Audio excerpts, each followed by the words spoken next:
Are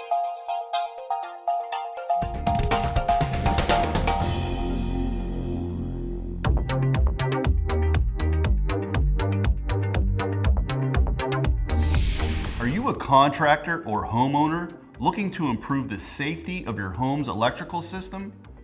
Our Eaton Certified Contractor Network, or ECCN, focuses on electrical safety, reliability, and efficiency solutions for today's modern homes.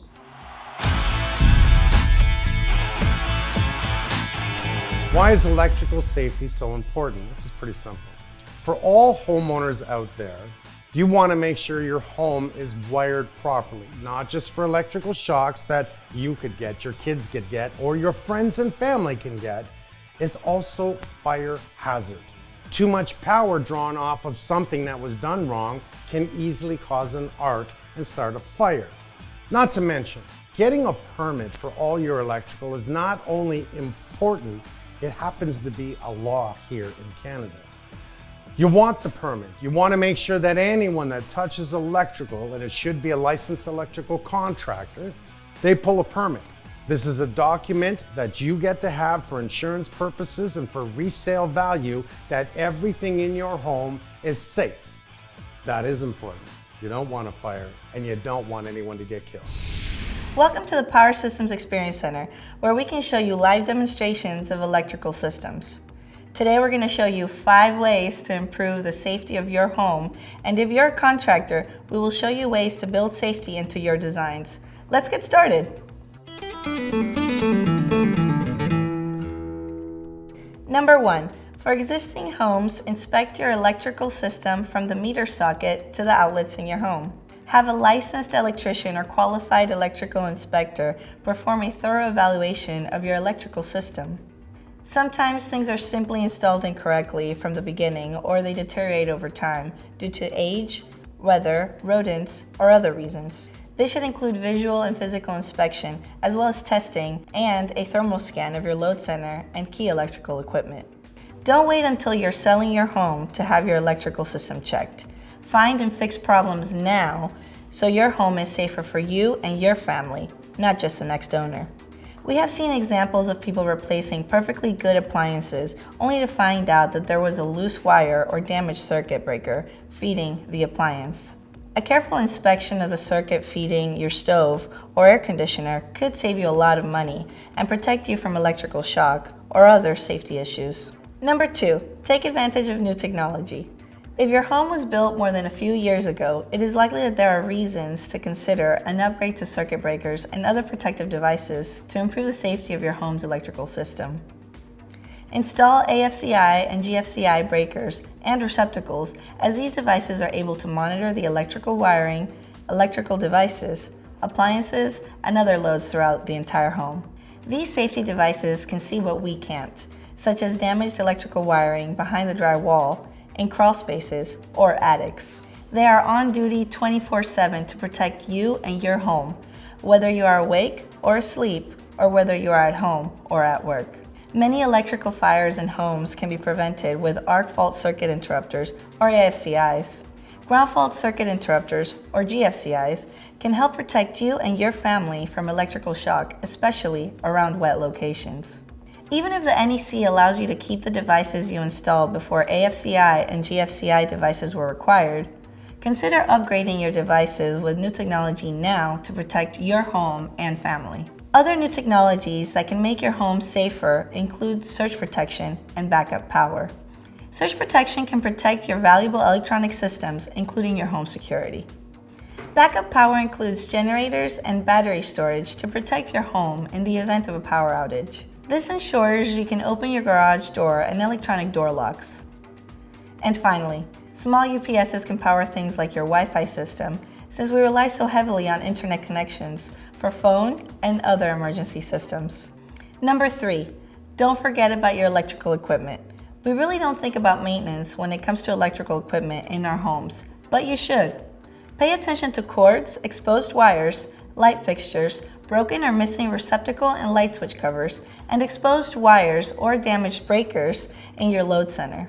Look for water damage, especially with outdoor receptacles and lighting, and in your garage where temporary wiring is frequently added with the intention to fix it later. In addition, have your AFCI and GFCI breakers and receptacles checked to verify they're in good operating condition electronically and mechanically. If they don't operate as expected, replace them. Look for heat damage to wires, breakers, and other electrical components. If the equipment is operating at a higher than expected temperature, it is likely to fail prematurely.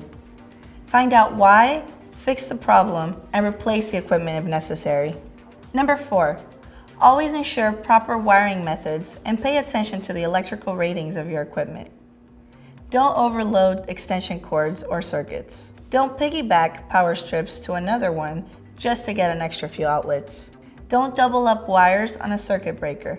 Consider using a twin breaker if it is allowed with your load center and correctly rated. The circuit breakers in your home protect the wires. For example, if you use a 14 gauge wire, you have to use 15 amp breakers or lower. If you use a 12 gauge wire, you would use a 20 amp breaker.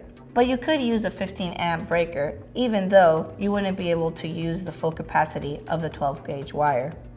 Many electrical problems start when rushing or repairing something that has been damaged.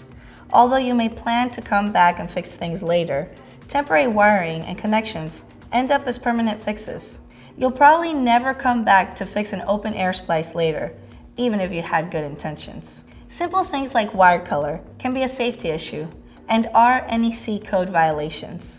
For example, you may only have white or green wire available, and you need to make an electrical connection that would normally use black wire.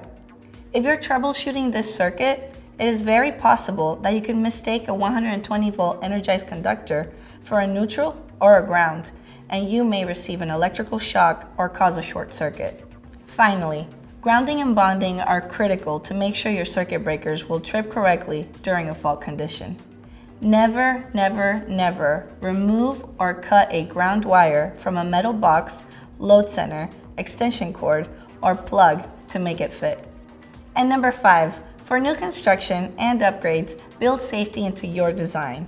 Take advantage of the latest technologies like AFCI, GFCI, and dual function AF/GF breakers.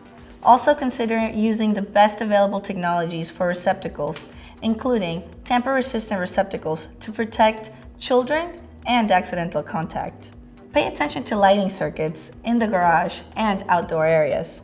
Usually, this is an afterthought, and without proper lighting, you may create other issues like tripping hazards caused by cords from temporary lighting. Also, you may have security problems on the outside of your home. Another common safety issue is not having the right number of receptacles, especially in an area that doesn't require as many by the NEC. A great example is your garage.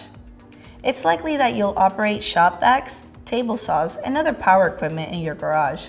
But without receptacles strategically placed, you may run into issues with cords creating a tripping hazard or having to use long extension cords. In general, correctly installing more receptacles is better for safety. That also goes with new home offices and bedrooms where lots of electronics are used and power cords may not safely reach the receptacles you have. Minimize the distance to your outlets and minimize the use of extension cords. Islands and peninsulas have created a new concern for parents, where the outlet on the end of the island or peninsula is a convenient place to plug in a crock pot, a griddle, or even a deep fryer full of hot oil. A child may grab that cord or accidentally pull these hot items down on themselves and be badly burned. Countertop-mounted receptacles are usually the answer to this problem, or simply don't place these items on the island or peninsula. The opposite issue is that if you don't have an outlet on the peninsula or island, a cord draped across from a wall outlet presents an equally dangerous situation. These are a few ideas to get you started with electrical safety in your home. Our Eaton certified contractors can show you lots of ways to help you design and build with a focus on safety. If you want more information, contact us or your local Eaton representative to schedule a visit to one of Eaton's Power Systems Experience Centers today.